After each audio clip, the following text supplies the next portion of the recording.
In the name of the one true God, the cosmic benefactor who is kind, the reckoning of humanity is drawing near, yet they remain indifferent and dismissive. Whenever an advisory comes to them from their Lord anew, they listen to it, while caught in their frivolity.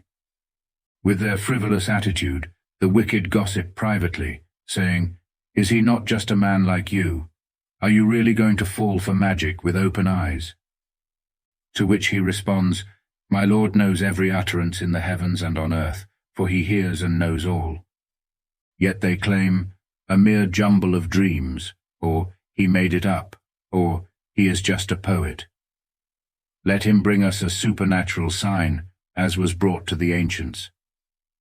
But even with supernatural signs, none of the cities that we wiped out before them endorsed the message. Will they then endorse it when shown a supernatural sign? Those we sent before you were ordinary men to whom we communicated.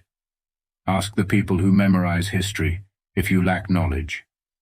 We never gave them bodies that consumed no food, nor were they immortal. We then fulfilled the promise to them, rescuing them and whomever we chose, while wiping out the perverse. We sent down for you a scripture containing an advisory for you. Will you not understand that? How many cities have we not shattered due to their wickedness? Then after them, we brought about new nations. When they experienced the calamity from us, they tried to flee from it. Do not run. Return to your luxuries and your homes, so you may be questioned. They cried out, "Shame on us! We were indeed wrongdoers." This cry of theirs continued until we made them like harvested crops, extinguished. We did not create the heavens, the earth, and everything in between for leisure. If we sought leisure, we could have obtained it from upon ourselves, if we were to do so. Instead, we hurl the truth against falsehood, and it crushes it, leaving it utterly vanquished. Shame unto you for the depictions you make. Everything in the heavens and on earth is his. Those in his presence are not too proud to worship him, nor do they tire. They glorify night and day without ceasing. Did they choose gods from the earth who can resurrect the dead? If there were gods besides the one true God in either of them, they would have gone to ruin. Praise be to God, the Lord of the throne, exalted above what they describe. He is not questioned about what he does, but they will be questioned. Have they chosen other gods besides him? Say, bring your proof. This is an advisory for those with me, as it was an advisory for those before me. Sadly, though, most of them fail to realize this, and will merely walk away from it. We reveal to every messenger before you, there is no God but me, so worship me. They claim, the cosmic benefactor has begotten a child. Far beyond that is he. They are but honorable subjects of his. They do not precede him in speech, and they act only upon his command. He knows their past and their future. They cannot speak on his behalf, except for those he approves of. They stand in awe and reverence of him. Should any among them dare to say, "I am a god besides him," we will recompense him with hell. This is the recompense of transgressors. Do the denialists not see that the heavens and the earth were a joined entity, which we then separated? And from water we brought forth all living things. Will they not then embrace? We placed upon it firm mountains, lest it should shake with them, and we made therein passageways, so they may be guided. We made the sky a protected ceiling, yet they turn away from its evidence. It is he who created the night, the day, the sun, and the moon, each gliding in an orbit. We did not make any human before you live forever. If you are to die one day, would they then live forever? Every person shall experience death. We test you with bad times and good times, yet to us you are all destined. When the truth obscurers see you, they mock you, saying, "Is this the one who speaks about your gods?" Yet they suppress any mention of the cosmic benefactor. The errant man was created hasty. My evidence I shall yet show you, so do not be hasty. They ask, when will this promise come, assuming what you say is true? If those who denied knew, when they will not be able to fend off the fire from their faces or their backs, and they will not be aided. It will come upon them suddenly, confounding them. They will not be able to repel it, nor will they be granted respite. They have, long before you, already made mockery of the messengers. Those who ridiculed were, in the end, overcome by the very thing they mocked. Say, who harbors you, at night and during the day, better than the cosmic benefactor? Yet they turn away from any mention of their divine Lord. Do they have gods who can protect them from us? They cannot help themselves, and they will not be protected from us. We allowed them and their ancestors to enjoy extended periods of comfort and luxury. Do they not see how we gradually reduce the land from its borders? Are they then the victors? Say, I warn you based on divine revelation. However, the deaf will not hear the call when they are warned. If even a touch of your Lord's punishment were to touch them, they would cry out, Woe to us, we were indeed wrongdoers. On the day of resurrection, we will establish the scales of justice. No soul will be wronged in the slightest. Even if it is the weight of a mustard seed, we will bring it in. Fully capable are we in keeping record. We gave Moses and Aaron the standard by which to judge, which serves as an illumination and a notification for those who practice discretion, those who fear their Lord in private and dread the 0 hour. This too is a genuine advisory that we sent forth. Will you then deny it? We had previously given Abraham wisdom while being fully acquainted with him. He questioned his father and his people, What are these idols to which you are so devoted? They replied, We found our ancestors worshipping them.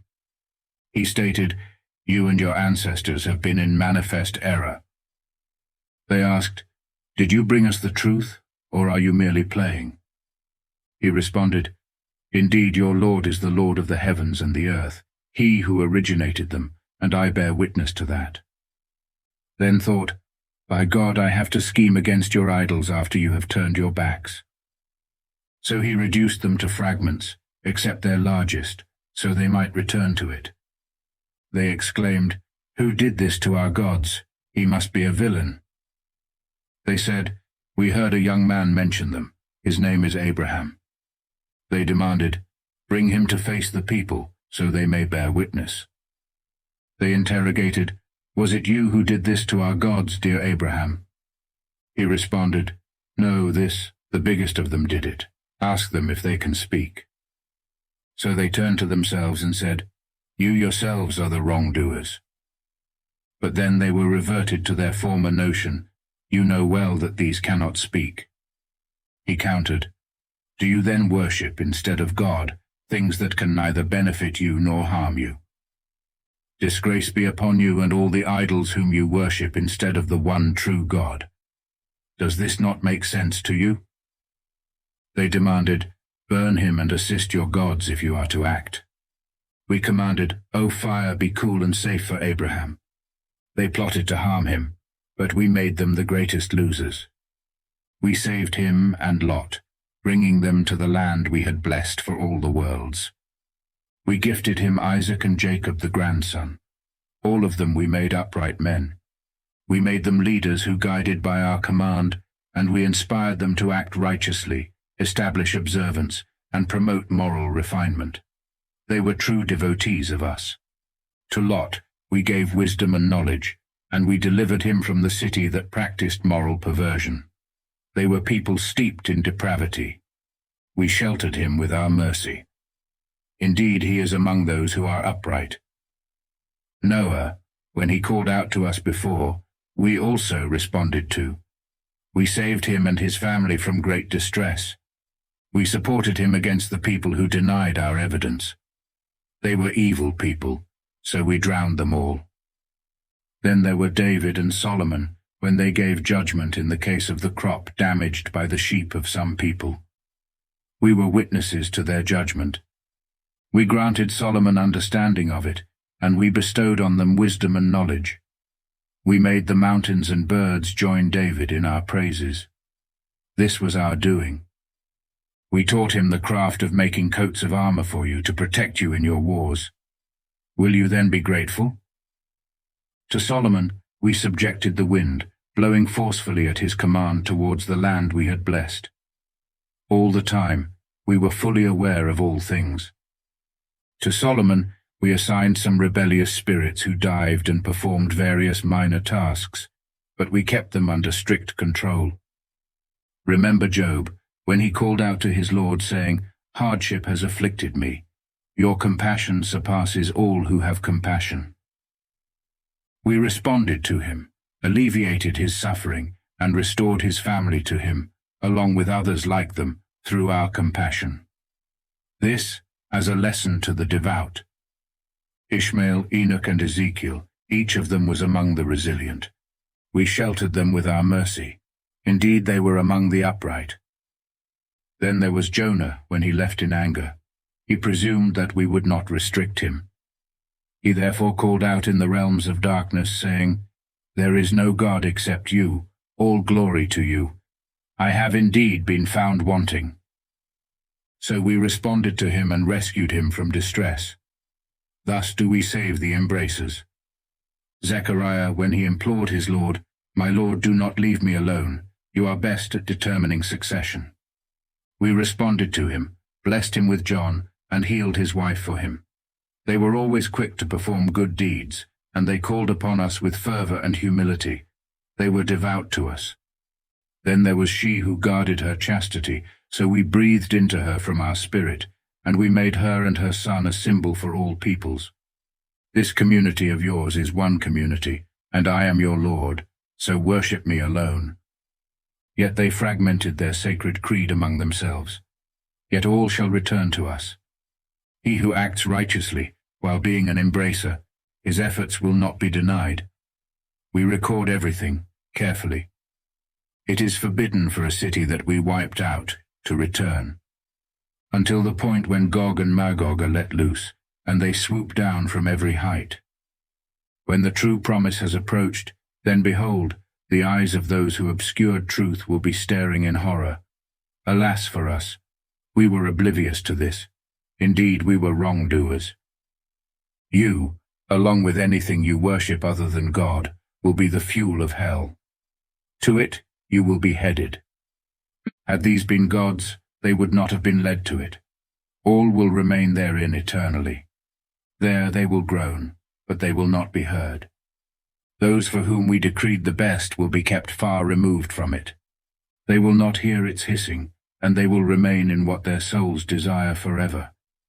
The greatest terror will not grieve them, and the angels will welcome them.